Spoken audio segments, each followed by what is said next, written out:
I gave my jacket to a shivering alien. The next day, alien women appeared at my door. The frozen visitor. The wind howled through the peaks surrounding Ethan Reeves Observatory, a lonely sentinel perched high in the mountains where city lights couldn't corrupt the darkness. He'd chosen this isolation deliberately, preferring the company of distant stars to the complications of human relationships.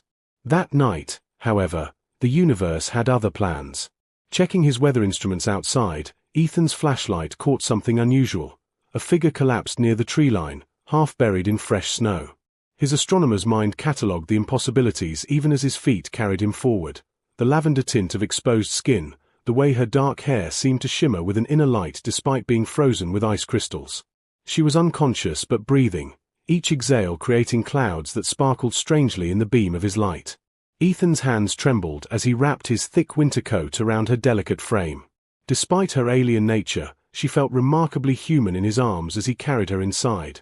The weight, the vulnerability, the way she instinctively curled toward his warmth.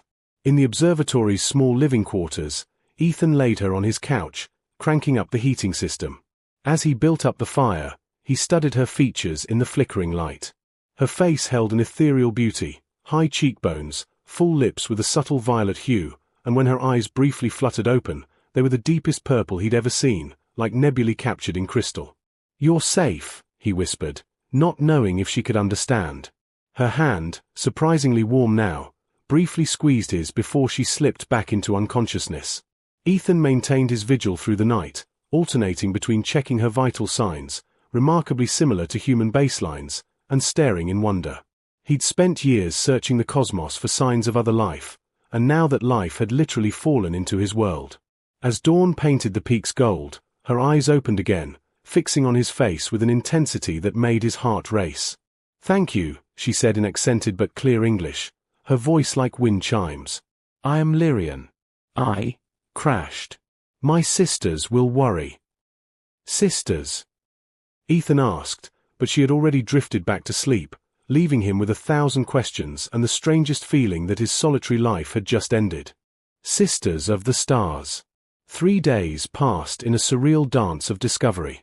Lyrian recovered quickly, her natural resilience astounding Ethan as she moved through his observatory with growing confidence. She learned voraciously, touching his books, his telescopes, his coffee maker with delicate fingers that seemed to read objects like Braille. Their communication improved hourly. She had a gift for languages, she explained, part of her training as an explorer.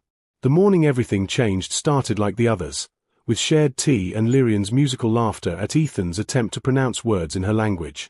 Then she suddenly stood, her expression shifting to anticipation. "They are here," she said simply. Before Ethan could ask who, a soft chime filled the air, not quite sound, more like a vibration he felt in his bones. Outside, 2 figures emerged from the shimmering air itself, as if stepping through an invisible curtain. His breath caught. The first woman carried herself with unmistakable authority, her rose-gold skin catching the morning sun like polished copper. Her hair fell in waves of deep burgundy, and when her amber eyes found Ethan, they held a predatory interest that made him swallow hard. She wore form-fitting attire that seemed both practical and elegantly alien.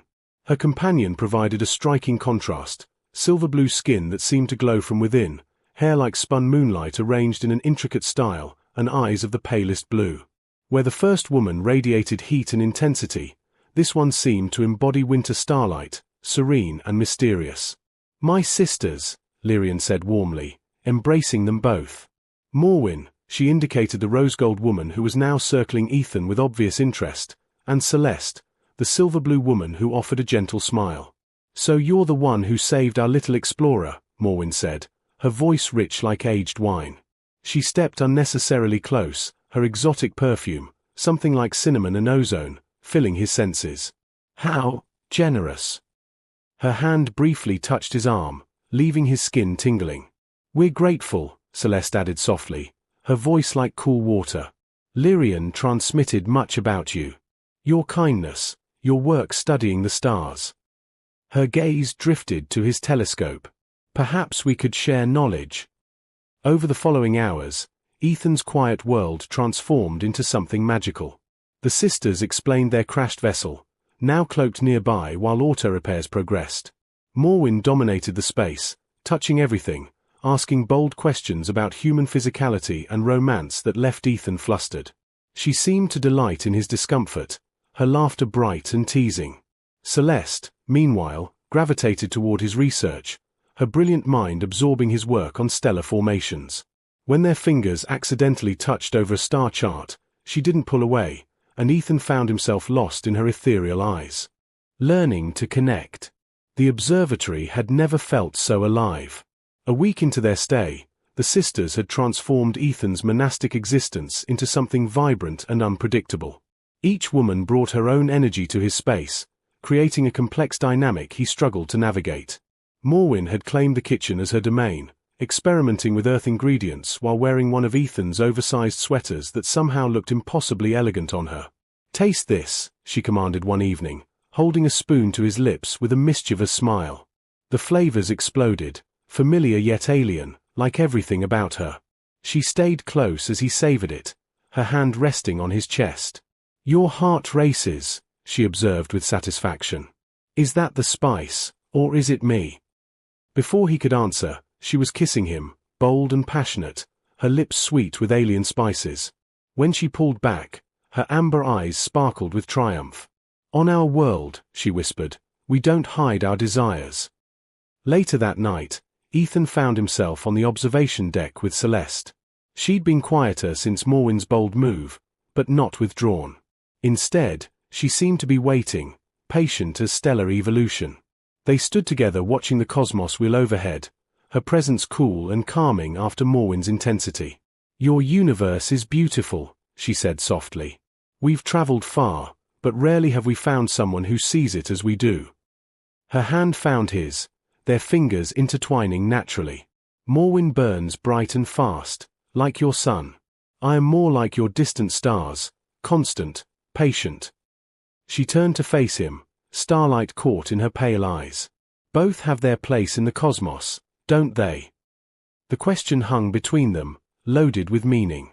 Celeste rose on her toes, her kiss a stark contrast to her sister's, gentle, deep, like diving into cool water on a summer night. When they parted, she smiled. "We don't compete," she said, reading his confusion. "We complement." Lyrian found them there later, her lavender face knowing. "My sisters are both taken with you," she said simply. "In our culture, the heart isn't limited to singular connections. Love is like light, it doesn't diminish when shared, it only grows brighter." The next days blurred together in a symphony of discovery. Morwen taught him to dance to music only she could hear, their bodies pressed close, her laughter infectious. Celeste shared meditations that let him feel the cosmic web connecting all things, their minds touching in ways that transcended the physical. Both connections felt real, vital, necessary. Hearts across the cosmos. The full moon cast silver shadows across the snow as Ethan walked with Celeste along the mountain path. They developed this ritual, evening walks where she taught him to see electromagnetic spectrums beyond human perception, the world blooming into impossible colors. Tonight felt different, charged with unspoken possibility. "Your heart is divided," Celeste said gently, stopping at a viewpoint overlooking the valley. "I can feel your conflict, your concern about choosing." "I don't want to hurt anyone," Ethan admitted, the words misting in the cold air. "Morwen, this isn't how humans typically." "But you're not typical," she interrupted, turning to face him. Her silver-blue skin seemed to glow in the moonlight. "You chose isolation, the stars over your own kind. Perhaps because you always knew your heart was meant for something more." She stepped closer, her cool hands framing his face. "Morwen and I aren't rivals, Ethan. We're sisters who have shared everything since birth. Joy, sorrow, discovery. Why not love?" Before he could respond, a warm presence pressed against his back. Morwen had arrived silently, her arms encircling him from behind. "Sister speaks truth," she murmured against his ear, her breath warm. "We've discussed this extensively. We both want you, and we see how you look at each of us." Ethan's mind spun as he stood suspended between them, Celeste's cool serenity before him, Morwen's passionate warmth behind. "This is really possible? Your people do this?" "Some do," Celeste smiled, her thumb tracing his cheekbone. When the connection is true, when all hearts align. The question is, does your heart have room for both of us? Morwen turned him gently, her amber eyes serious for once. We would never ask you to change your nature. If you need singular love, choose freely. We'll respect it. Her hand pressed over his racing heart. But if you feel what we feel, this electric connection with both of us, why deny it? The night stretched around them, infinite with possibility. Ethan thought of his solitary years, how these women had crashed into his life and filled it with color, passion, and intellectual stimulation he'd never imagined. Morwen challenged him, ignited him. Celeste soothed him, elevated him. Together, they completed something he hadn't known was incomplete. I don't want to choose, he admitted finally. Being with both of you, it feels like coming home to a place I never knew existed. Morwen's triumphant laugh rang across the mountains as she kissed him deeply, while Celeste's gentle hands in his hair grounded him. When they finally returned to the observatory, Lyrian was waiting with knowing eyes and warm tea, the youngest sister who had started it all. Our ship repairs are nearly complete, she announced, watching their intertwined hands. We have a decision to make. A new constellation. The repaired ship hummed with alien harmonics, cloaked but visible to those who knew where to look. Ethan stood before it with the sisters, his heart heavy at the thought of separation. 3 weeks had rewritten his understanding of love, of possibility, of his place in the universe. Come with us, Morwen said suddenly, gripping his hand. See the cosmos through our eyes. Or, Celeste added softly, we could stay. Your world has much to teach us, and we have technology that could benefit your research. Lyrian smiled, the peacemaker as always. Or we could do both, establish a base here, journey together when your work allows. Time moves differently in space. We could have lifetimes of adventure and still return to your mountain. That evening, they celebrated their decision with a feast combining Earth and alien cuisines. The observatory's main dome was open to the stars, heat lamps creating a warm bubble against the mountain cold. Morwen had decorated with bioluminescent plants from their ship that painted everything in soft, shifting colors. As night deepened, the atmosphere grew intimate. Morwen pulled Ethan onto a cushioned area she'd arranged, her kisses tasting of alien wine and possibility. Celeste joined them, her cool touch balancing Morwen's heat as she traced constellations across his skin, naming stars in her musical language. They moved together like celestial bodies in orbit, distinct yet united, each touch and kiss a promise of the unique life they were building. In our culture, Morwen whispered against his throat, we have a ceremony for this, for hearts choosing to orbit together. Celeste produced a small device that projected stars around them, not Earth's sky but theirs, triple suns and impossible nebulae. We bind our energies, she explained, her hands finding both Ethan's and Morwen's. Not possession, but acknowledgement. That our paths have converged by choice. The ceremony was simple yet profound. Each spoke words in their own language about what the others brought to their life. Morwen spoke of Ethan's quiet strength and generous heart, of Celeste's wisdom and grace.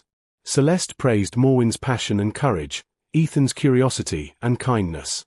Ethan, struggling with alien pronunciations but determined, told them how they'd transformed his isolation into connection, his observation into participation. As dawn approached, they lay entwined on the cushions, watching Earth's sun rise through the dome. Lyrian joined them with coffee, settling against her sisters with familiar ease.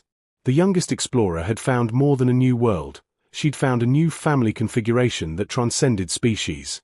I should update my reports to the university, Ethan mused, running his fingers through Celeste's moonlight hair while Morwen traced lazy patterns on his chest.